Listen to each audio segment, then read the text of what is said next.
Alright guys, let's get started. Father, Son, and Holy Spirit, one God, amen. Christos Aniski.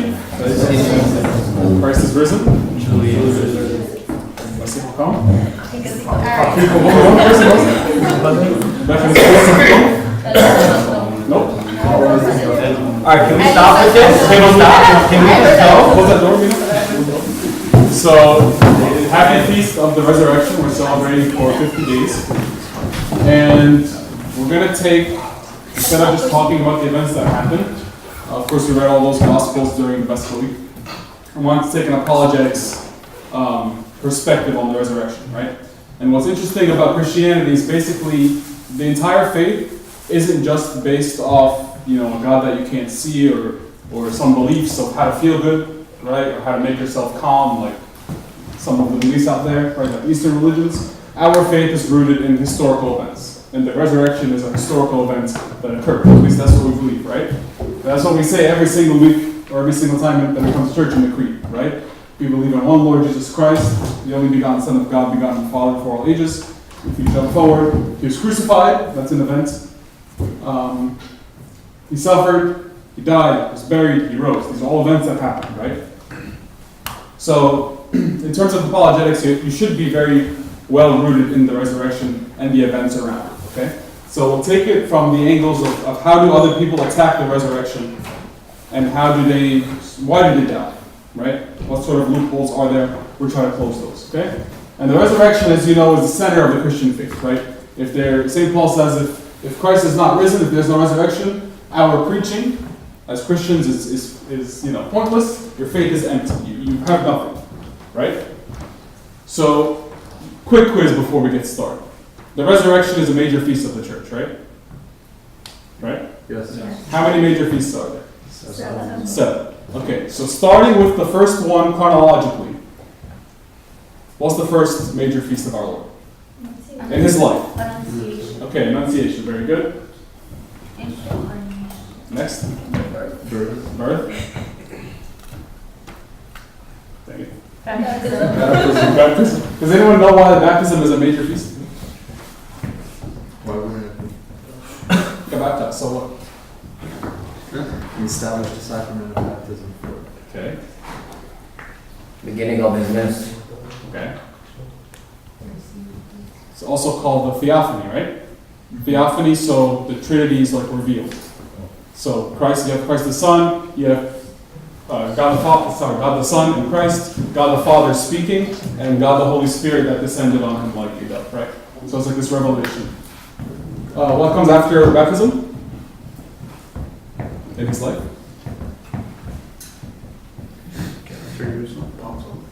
That's right, Palm Sunday.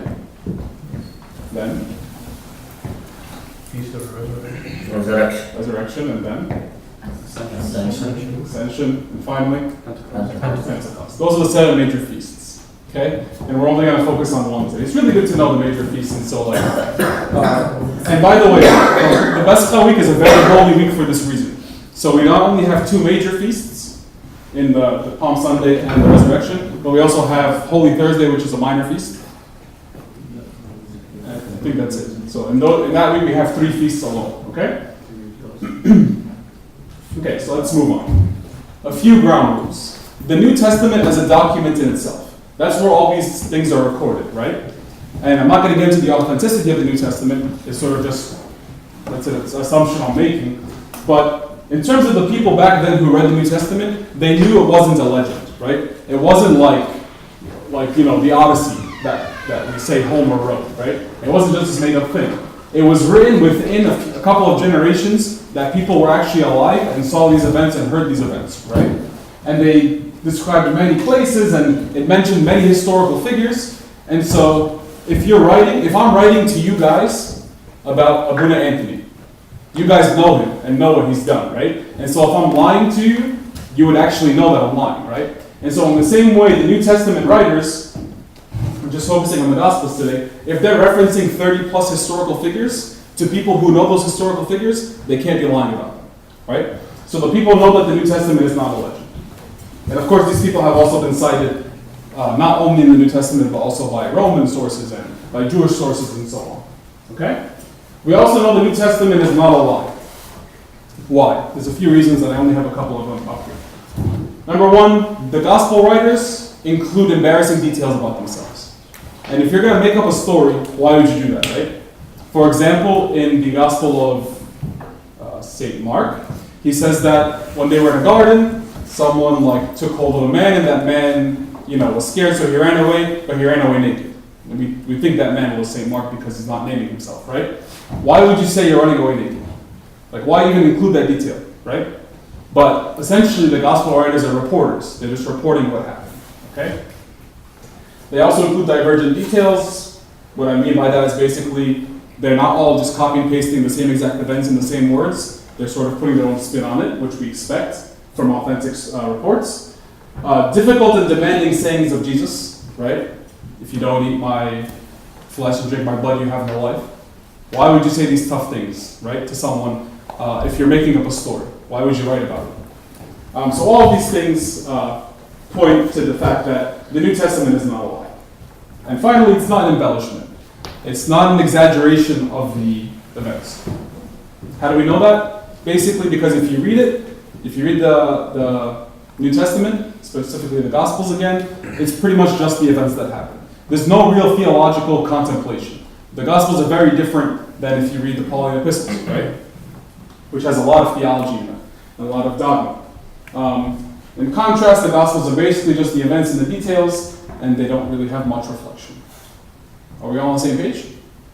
Okay, so where we are right now is that we can pretty much accept the New Testament contains the events that happened. Okay, back then. Now let's jump to now. Facts that historians accept. What I mean by historians, I mean people in the, scholars in the field of antiquity, or people who study, this time frame of history, the first few centuries, right? What do they accept? And what I mean by accept, I'm talking 95% plus of historians, okay? So we can have very good confidence that the following facts have occurred, right? And if you don't accept these facts, then you're going against the field, right? Which really makes no sense because none of us are experts. These people are the experts. So number one, Jesus died by Roman crucifixion. This shouldn't be too much of a... of course, that Jesus existed. That's the number one thing, right? You can't really deny Jesus' existence. If you do, you're pretty much ignorant. Sorry. So the crucifixion, and that he was buried. But that follows logically. Afterwards, that the disciples were discouraged, right, after his death. We read about that in the Gospels as well. The tomb was found empty. This is a really important fact that you should always keep in mind. The empty tomb is not up for debate, okay? You can debate whether or not Christ actually rose from the dead, but you can't debate the fact that the tomb was empty after Christ was buried in it, okay? Again, both Christian and non-Christian sources. Next, the disciples believed they saw the risen Christ after this empty tomb. They were willing to die for their beliefs, and we know how the disciples died, right? That people proclaimed the resurrection very early. Very early means months or years right after it happened. And that the stress of the early Christian preaching was Christ's death and resurrection. And finally, that Saul of Tarsus became a Christian believer because he claimed to have saw Jesus. Again, these are all facts, not contemplation, not just stuff that we took from the Bible. These are facts that historians accept, okay? So if anyone ever gets into a debate with you about any of these points, you have to tell them, please tell me what your source is, because historians accepted all of this. Yeah. And every single one of these have non-Christian sources.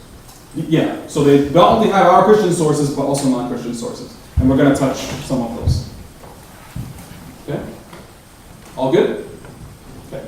Keep in mind the empty tomb again, like I said. It's going to be very important. So today, like I said, I want to attack the different theories that people sort of make up.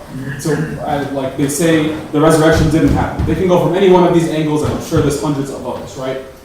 But of course, over the span of 2,000 years, give or take, our faith has been strong over that time, right? So, hallucination theory, swoon theory, substitution theory. Have you guys heard about these before? A little bit? Okay. The disciples went to the wrong tomb, which is a really funny one. You'll see why in a second. The disciples stole the body, and the disciples copied pagan myths. Okay? So I'm just going to jump right into it. The hallucination theory. What does it say? It basically says that the disciples thought they saw Jesus after he died, okay? Because they were hallucinating, very simply, or they were just having wishful thinking, right? They were really scared and they wanted, what's that? Oh, sorry. Oh, that they were just like, you know how like sometimes you wake up and you really want something to happen, so you think you're getting signs that the thing's going to happen? Just me? Yeah. Okay, just me. That's what people will say will happen. Part of the theory is also that because of their extreme distress after the crucifixion, is that they were so distressed that they started hallucinating of a different outcome due to their agony or whatever it was. Yeah, I don't know what the name of that specific theory is, but it's the idea, thanks for reminding me, it's basically the idea that the disciples pretty much had PT. Guys, we have a lot of empty seats in the front. Yeah. They're too close. So, the idea that the disciples had like PTSD and they didn't know how to cope with Christ being taken away from them, and so that they sort of envisioned, Christ. What's the issue with this? Before we actually get into it, if I'm putting you on the spot and I say no, he didn't rise from the dead, they hallucinated. What would you say to me as a Christian? Mike has hand first. What would I say to a Christian, or what would I say as a What would you say as a Christian? That how could multiple people have the same hallucination or same, Who?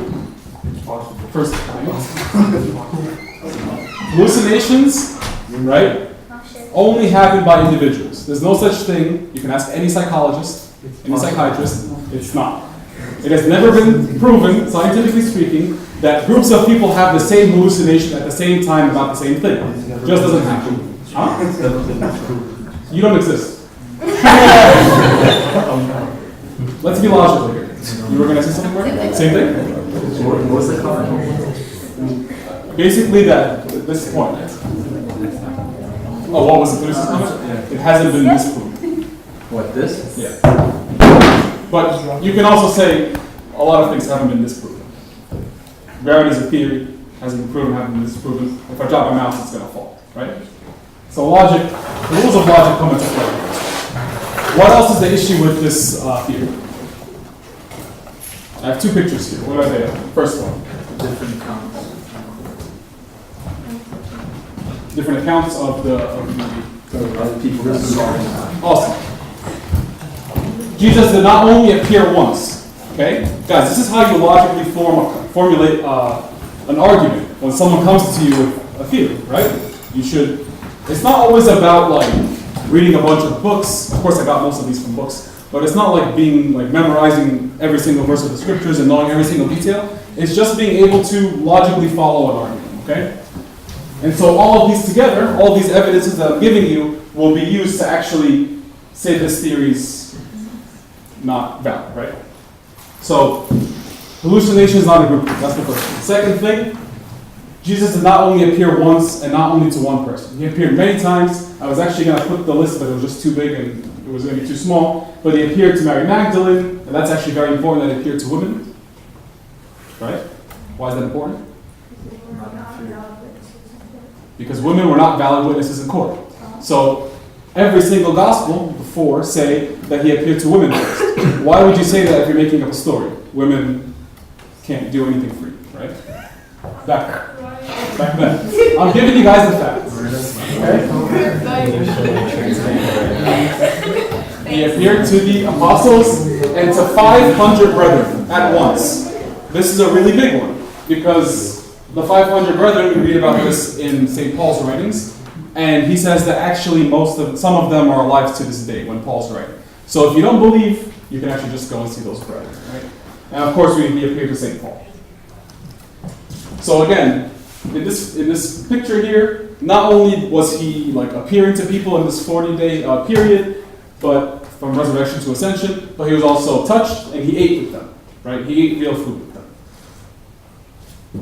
What's one more issue with this theory? I have a question. Yes. How would you prove that? Why can't you, like, why wouldn't someone just come back and say, all these people say that they saw him, like, they have the same purpose, they have all the same end goal to convince people of this, so like, why would I believe them?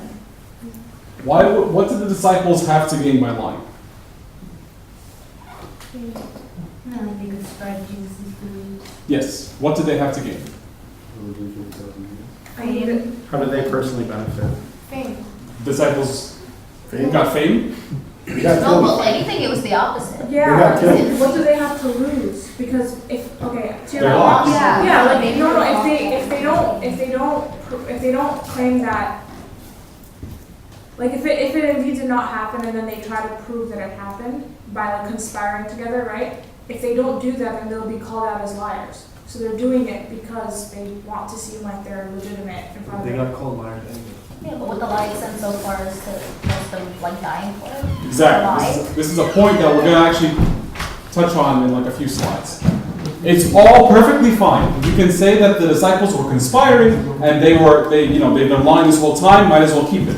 The second someone puts a sword to your throat and says, "Are you lying?" it makes no logical sense for all of these apostles and disciples to die for a lie.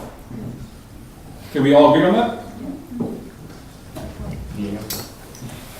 Go on. Are there any non-Christian sources for these? For he touched and ate real food and he appeared to these people?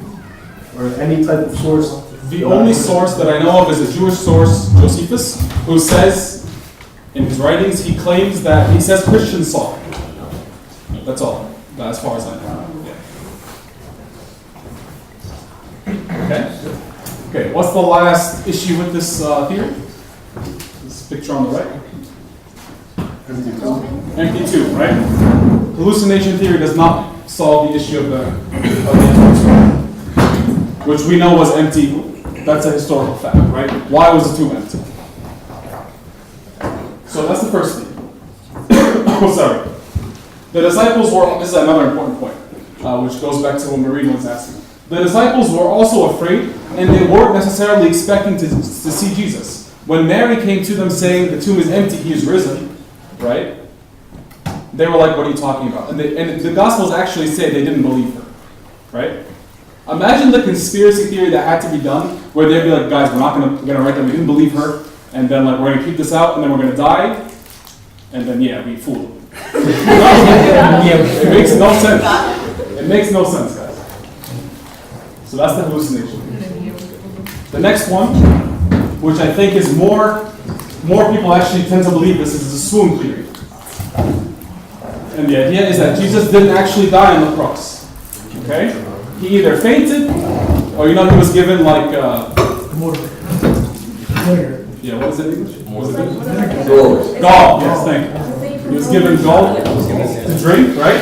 And they were like, "Oh, that was a drug," and he just felt very weak, so he fainted from exhaustion, But right? wasn't he stabbed? Wouldn't It's that? a great thing. Let's find out. So fine. She said he was stabbed. That's a good thing to keep in mind. What else is wrong with this theory? A swoon basically means to like faint or to lose consciousness. But the claim is that he didn't die on the cross. That's the claim. So where did he die?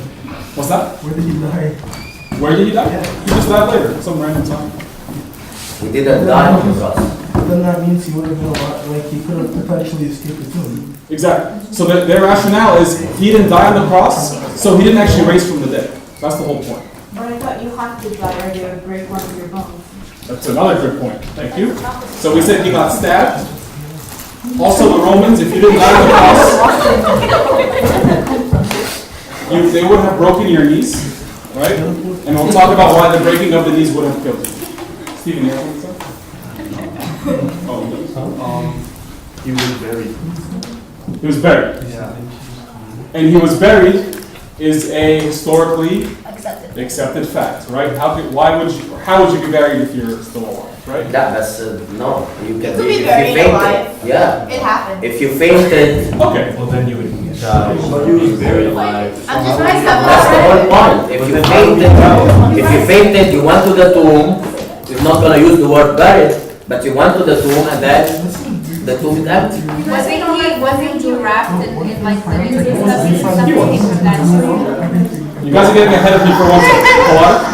But do you really think all of the Jews that wanted him? Thank you. Some guys, there's no way none of you The thought about voice this. of Let me reason. hear it. Wait, what was it? Go ahead, go for it. All all of the Jews that wanted him dead, that broke their own laws to put him on trial and get him on the cross, you think that هيسيبوه يروح نايم؟ Thank you. Guys, literally every single person believed Jesus was dead. And like, I bolted it, I italicized it, I changed the color, and I underlined it. Like, I didn't know how much to emphasize it. I could have made it bigger. Yeah, But you still. could like use size 24 font or something. Guys, this theory came. Sorry? Please put the rapper. Guys, this theory came so much later. There is no one who was alive at the time of Jesus' crucifixion. I think. Like, obviously not everyone, but no one thought he was still alive, guys. This is so important. Several non-Christian sources that we're getting back into Khalad's question affirm that Jesus died by crucifixion. Right? We have Roman sources, and this is a Jewish source that I was talking about, Josephus, who has a lot of, thank God he wrote what he wrote. As well as the Jewish Talmud, right? Where they keep sort of records of historical events that happened. Okay? So all the Jews know he died. The Romans that crucified him know he died, right? The swoon theory just doesn't make sense. Let's go into some details about the crucifixion. I thought this was very interesting. And I said all the way in the beginning, virtually all, 95+% of historians believe Jesus died by crucifixion, right? In the Garden of Gethsemane, the medical term for sweating blood is hematidrosis or hematohydrosis, okay? So it's not just in the Gospels that drops of blood, his sweat was like drops of blood. It's actually a medical condition. He suffered lashes from the Roman guards. And Jesus is not the only one who suffered lashes, right? Yeah. What causes that medical condition? Extreme stress or not exactly. Like extreme stress, yeah. Or anguish, exactly. Hypovolemic shock because he lost a lot of blood. Really interesting. The nails being driven through the arms and the feet, right? The Romans knew somehow, trial and error I guess, there are nerves here that literally you're literally piercing the nerve, okay? And the pain was so bad that they actually made this word to describe it. Excruciating means out of the cross, or from the cross, right? So basically what happens is have you ever hit your funny bone? Yes. Tons of times. Tingly feeling, right? It's essentially a nail being put through that, and you continually have that feeling, but it's not just tingling, it hurts like crazy, right? So, all these things that happen. Come on. And if you're interested, there's an article in the Journal of the American Medical Association, which is a highly accredited journal, right? Describing all these things that happen. And you know how like a scientific journal, it's abstract, intro, right? The conclusion discussion, all these things that happened, there's no way Christ could have still been alive after all these things, right? So he died. Really interesting. The only evidence that we have, so forget about Christ's crucifixion. Historically speaking, we know the Romans crucified people, right? You can read about it in the history textbooks, right?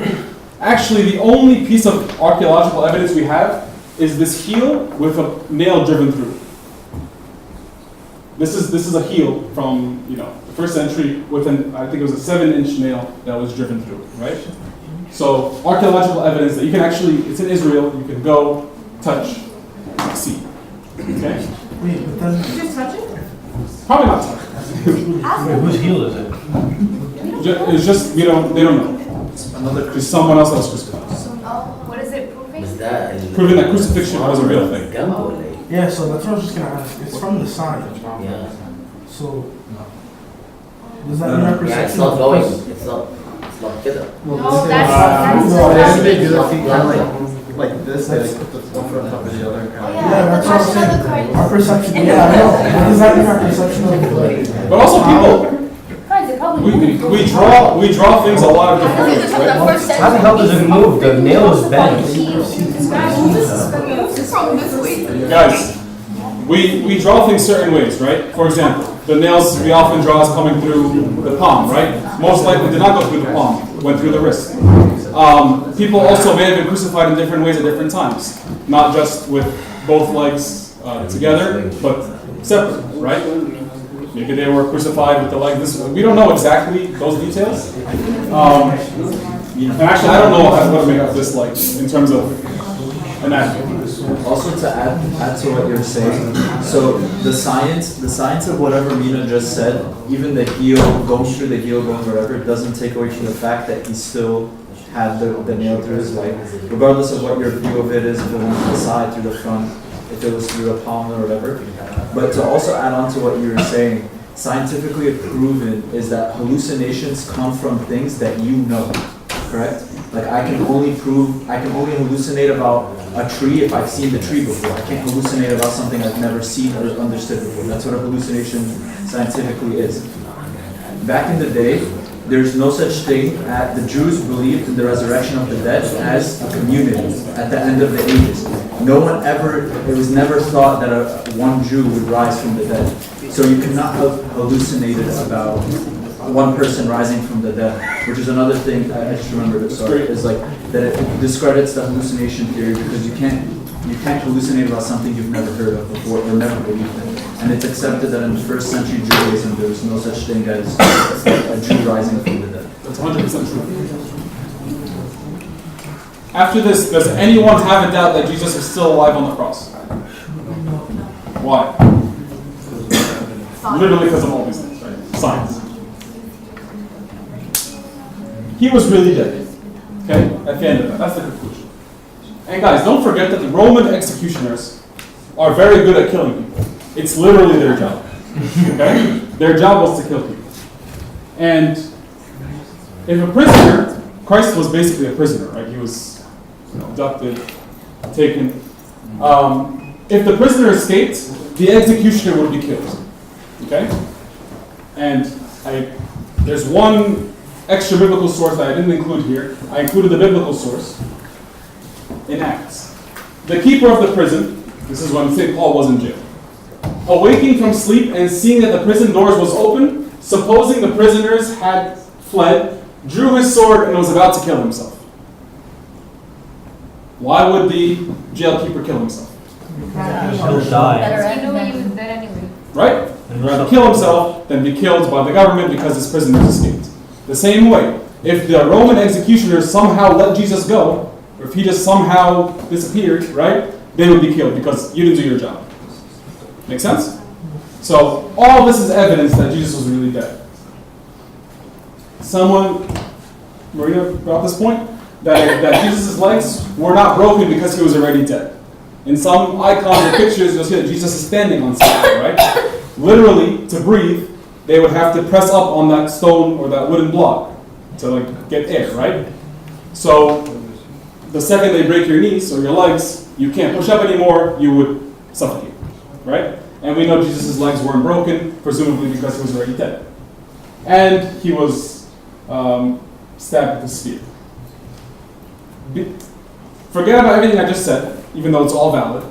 Even if he somehow walked away alive, how can he possibly, after this physical damage that's been done to his body, how can he go to the disciples, hey guys, I rose from the dead? What are you talking about? You look terrible, right? You didn't rise from the dead. You look... In what universe, right? You never died to begin with. In how many days? Right? 3 days. If somebody was injured to that point, and you leave him 3 days in the tomb, you're going to die anyways. That's another good point. You need to bring him to the hospital to heal. So, again, the bottom line, there's no way Jesus walked away from the crucifixion alive. He died. Okay? So the first theory was, again, what? Hallucination theory. Second one is the swoon theory. Next one, substitution theory. And this one's very big in Egypt. You'll see why in a second.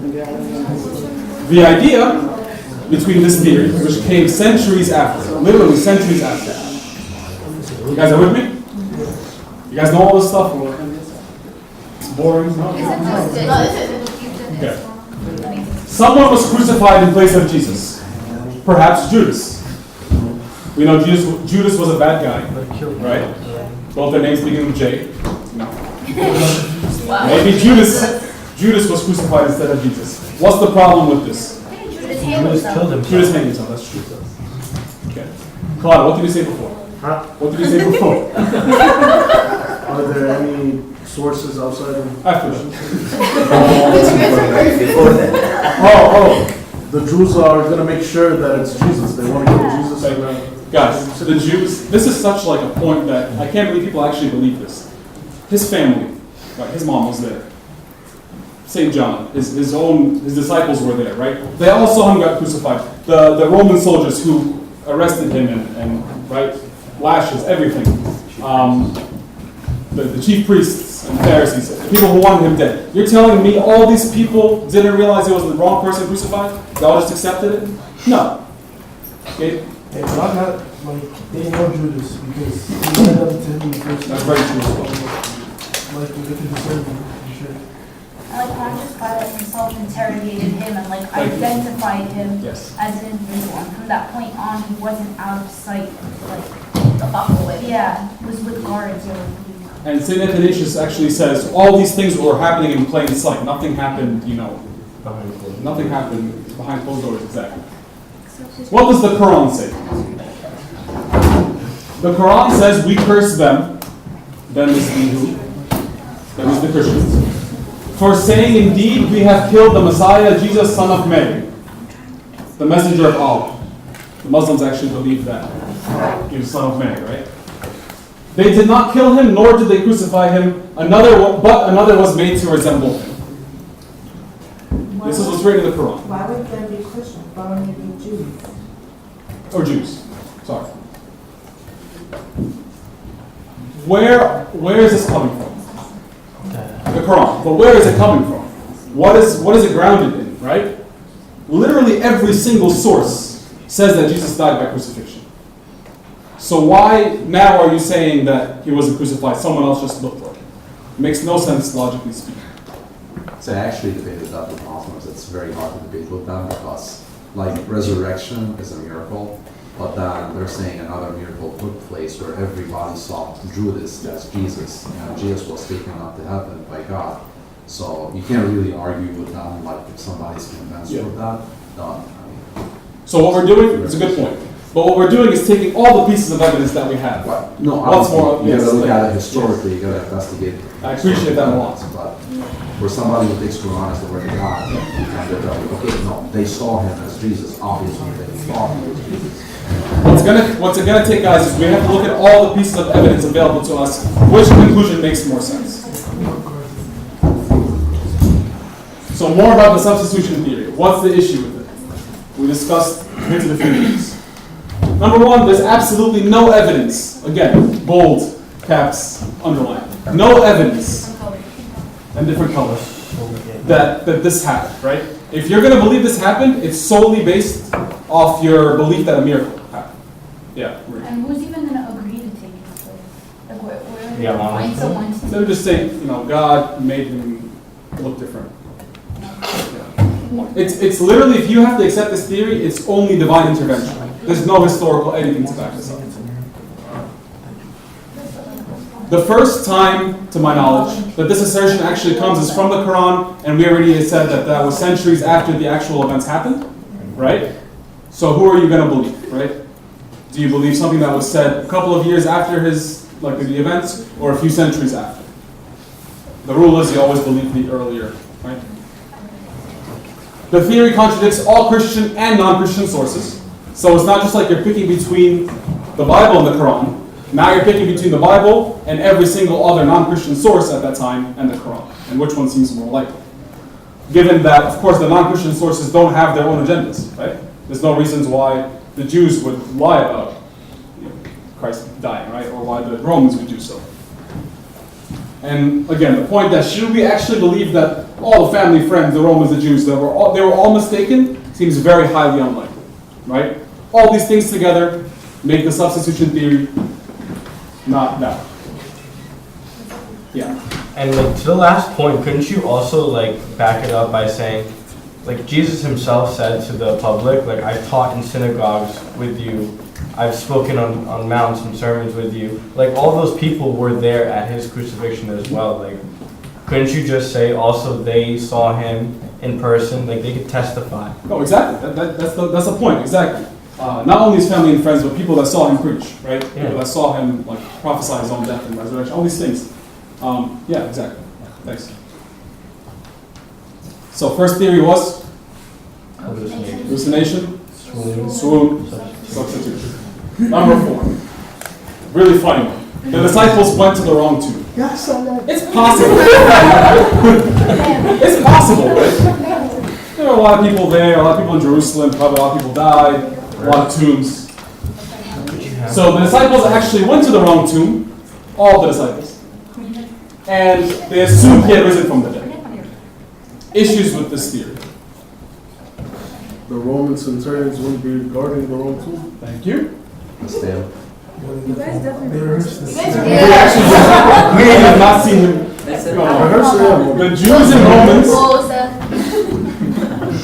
the Jews and Romans would be like, hey guys, no, he didn't rise from the dead. He's right there. You guys went to the wrong tomb. That's the first thing that would have happened, right? Mary Magdalene and the other disciples wouldn't have seen Jesus if they had gone to the wrong tomb.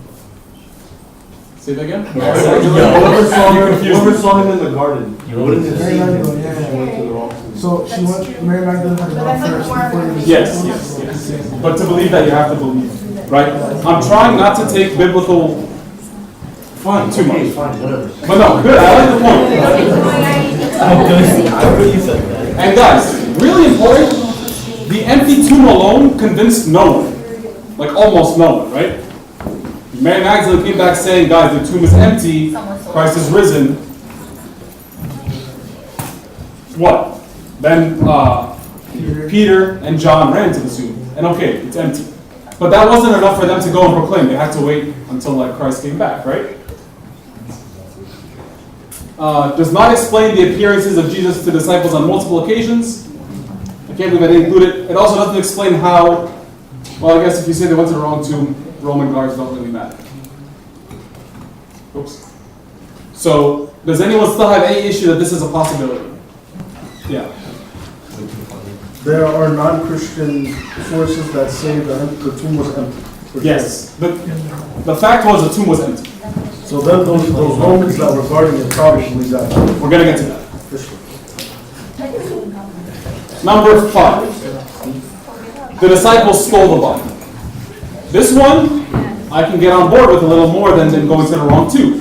Because you can say that, fine, he died, they were upset, but they wanted to like cover their, shame, so they stole the body.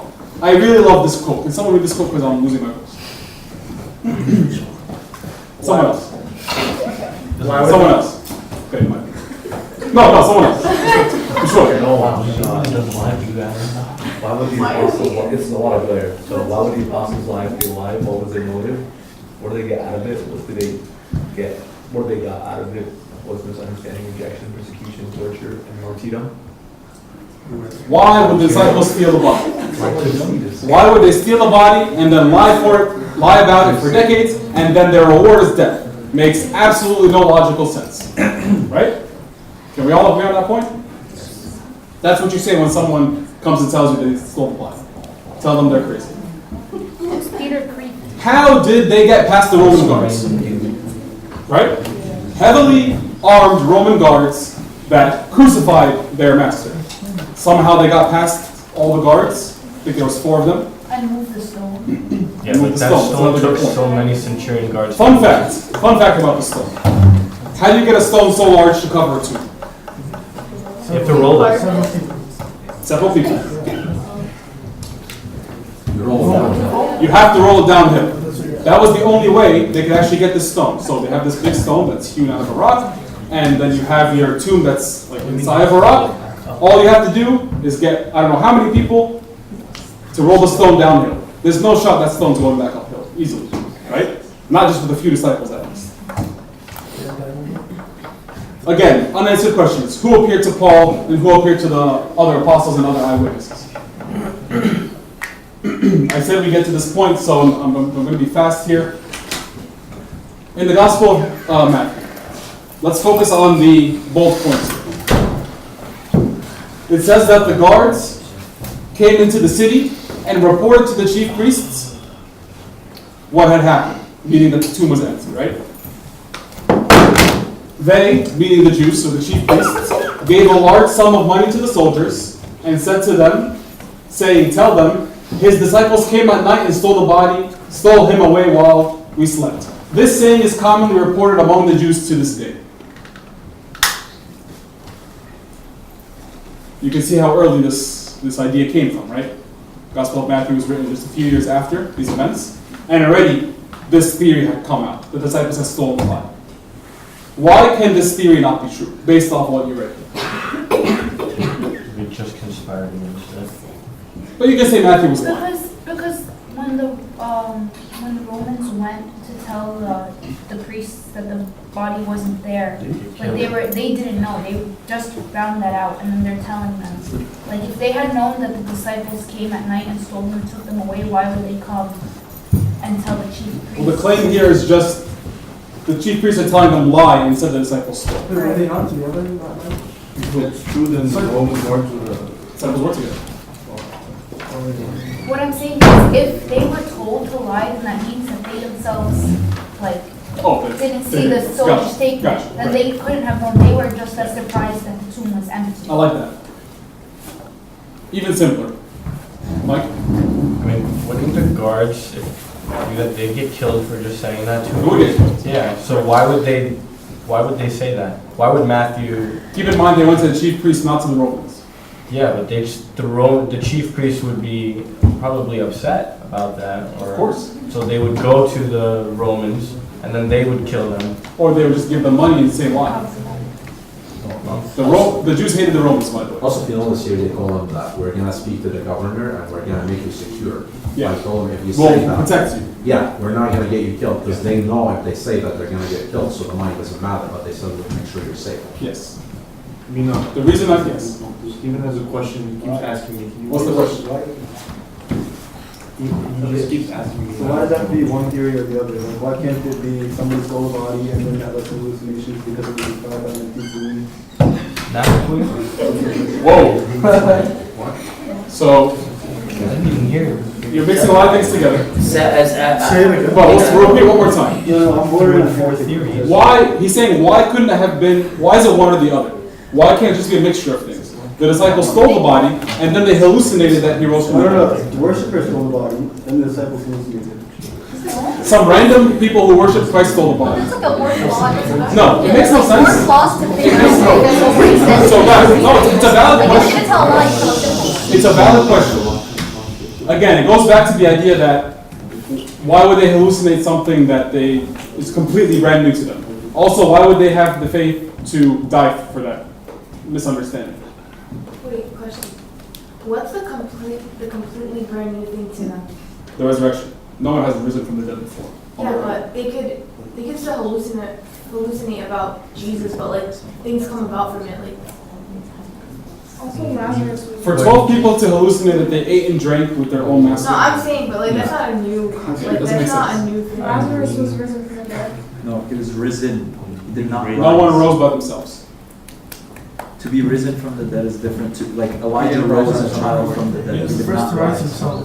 But for the sake of time, guys, the last line is very important.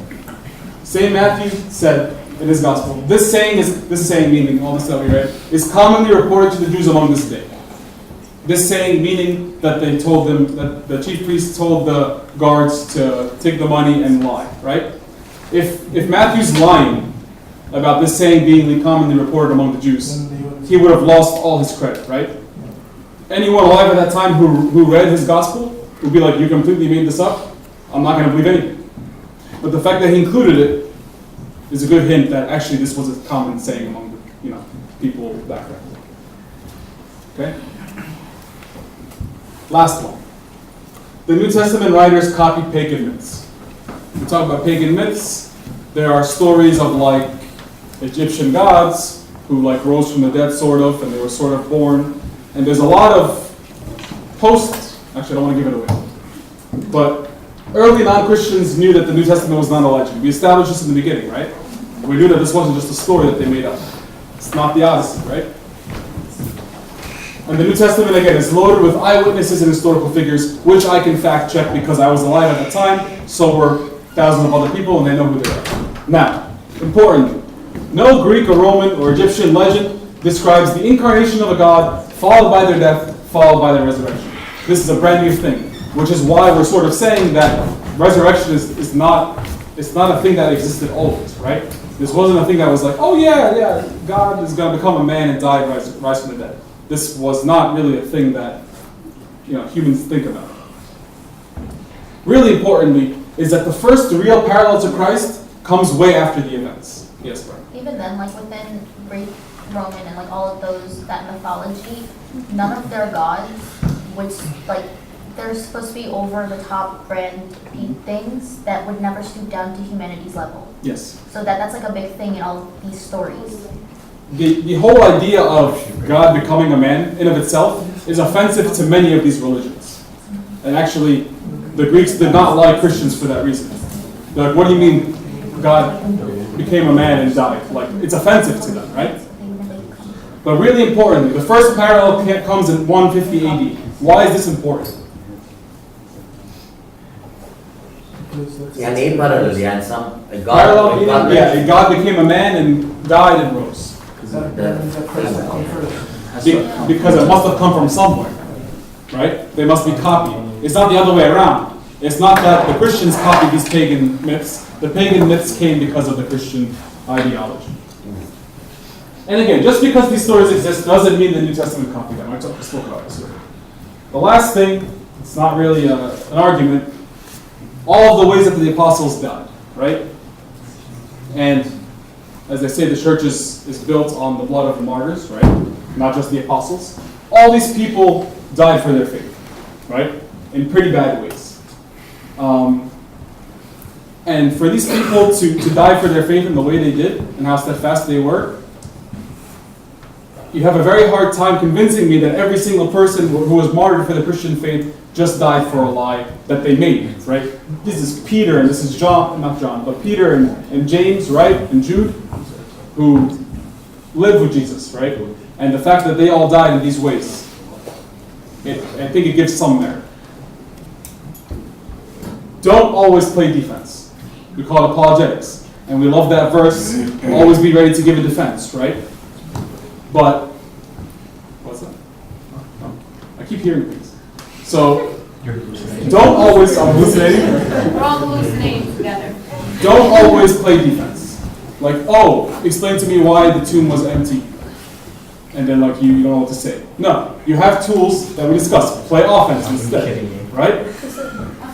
What? Why? Why Captain America forward?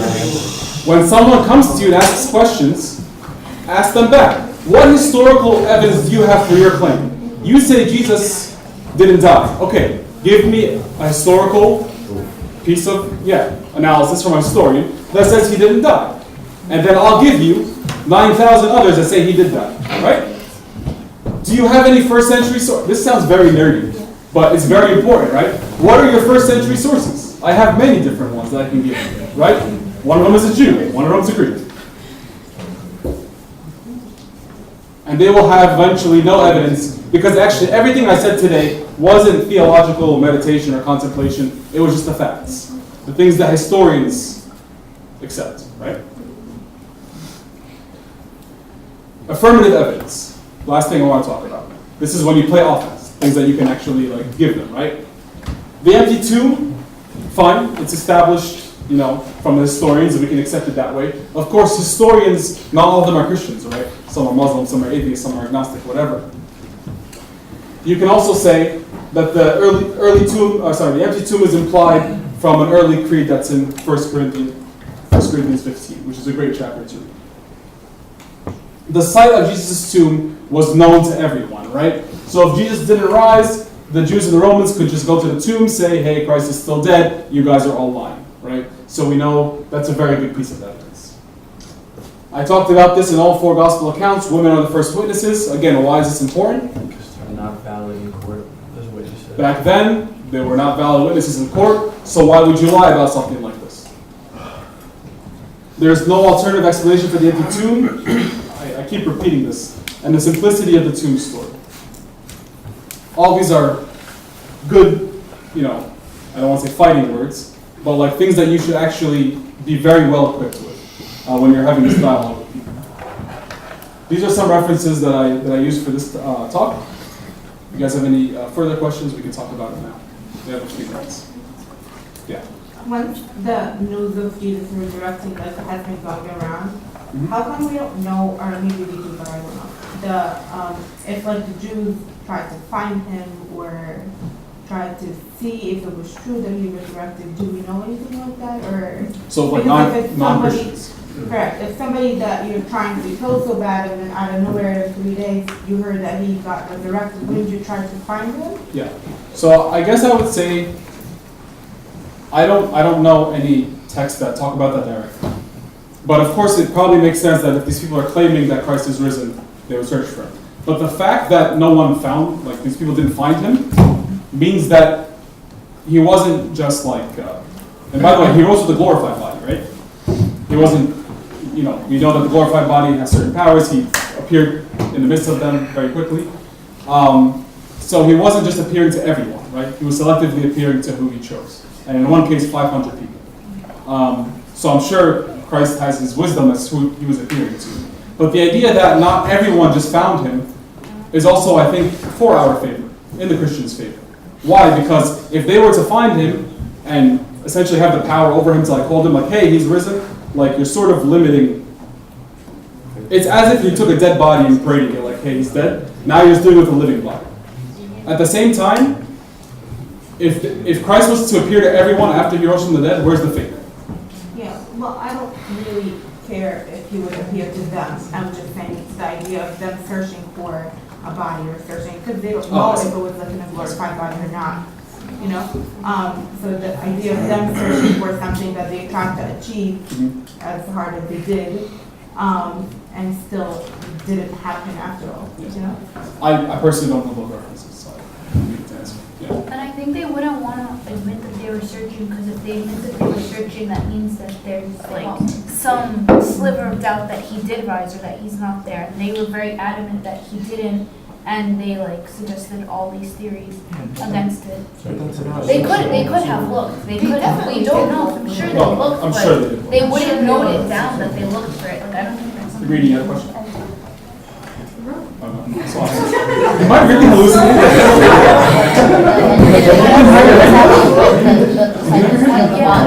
Okay. Yeah. So to that point, actually, when was the last, say you go get that lecture in a mosque, you have 5,000 Muslims sitting there, how many would come after you finish this lecture and say, oh, I believe in Christ? Maybe zero. Zero. But when Peter did that, 3,000 people came forward, and then later, 2,000 people said the same thing. They said, what do we do to be saved? So actually the Jews knew that he rose from the dead, they just didn't know what to do. And these people, after Peter's sermon, like, they were like being persecuted all the time, but like many Jews knew that he rose from the dead. The news that have been around, many people have seen Jesus just because they were not, it's not written there in the Bible. That doesn't mean that he hasn't made any other appearances. Yeah, something I actually really want to say. After Peter's big sermon, and Paul sort of gave defenses too. All of these defenses just had like the bare bones of what happened. We're here preaching Christ, who died, and you saw him, and you saw his teaching, and he rose from the dead. Basically, what we're doing here is we're looking at the evidence. The early Christians probably did the same things, right? The Jews who converted to Christianity. Like, yeah, we know he died, we saw him die, and we don't know where his dead body is. And these people have no reason to lie to us, so yeah, we'll become Christians. That's probably how it went down. Yeah. And my favorite thing is Isaiah 53. Guys, Isaiah 53. I did not remember to mention this. Isaiah 53, the chapter of the suffering servant, is one of the strongest prophetic chapters in the Bible about Jesus' death. Okay? A lot of Jews. Did the Jews believe in Isaiah? Book of Isaiah? Yeah. Yes. And the book of Isaiah, including chapter 53, was found in the Dead Sea Scrolls, meaning it's authentic. A lot of Jews actually essentially delete Isaiah 53 from their Torah, not from the Torah, from their Tanakh, or their holy scriptures, because it parallels Christ too much. It's a prophecy. It's a prophecy about Christ. So yes, he died. Do you still use Isaiah? So what's, and other so, things? so what's Last question. Yeah. So what's their prophecy on the Messiah that's to come for them. So if The they're- belief was that the Messiah would come to liberate them from. No, I know, but like, if they had taken out Isaiah, then what's their parallel? Like, what are Well, you they have tons of comparing? other things in like Zechariah, you have tons of things in Malachi. They just took out that because it had so many like striking similarities. Because it speaks also about the crucifixion, the suffering, crucifixion, and the resurrection in Isaiah 53 also. It's not only the suffering. All right, thank you guys. A few announcements.